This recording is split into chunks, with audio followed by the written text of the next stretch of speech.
Laura, I think we agree lighting is one of the most important aspects of physical security. Absolutely. Poorly lit areas can always give intruders an opportunity to sneak in. A well-lit area can act as a deterrent. You should have lighting pointing at gates and exterior access points. You should have sufficient lighting in the back and parking lots. As a security professional, you need to assess lighting requirements and make sure there are no blind spots. You should also have the controls and switches to the lights in protected areas. It is advisable to centralize the lighting controls as much as possible.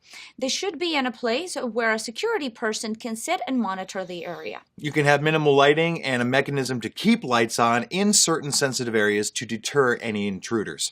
Lighting gives a feeling to the intruder that he or she could be detected easily.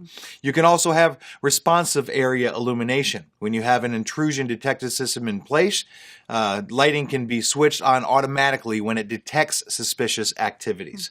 When intruders know that there is an IDS in place, they think twice before venturing into areas. All right, so Laura, here's a question for you. Ready? How would you use a person to ensure physical security?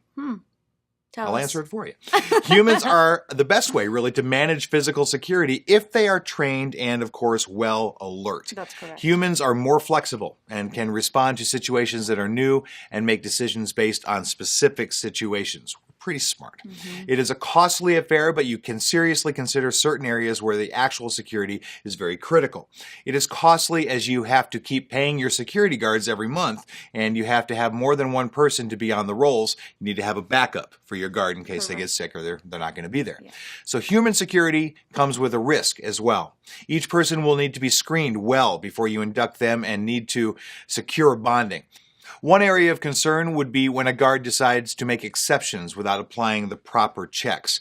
You will need to train the guards well enough and ensure they follow the laid down procedures. You will need an inspection and auditing mechanism to ensure that they follow said norms. Yes, and you can also employ dogs to be part of insurance security.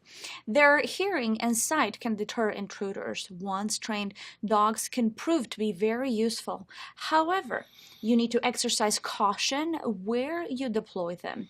The best security has a combination of security mechanisms and does not depend on just one component of security. That's true. Thus, a security guard should be accompanied by other surveillance and detection mechanisms.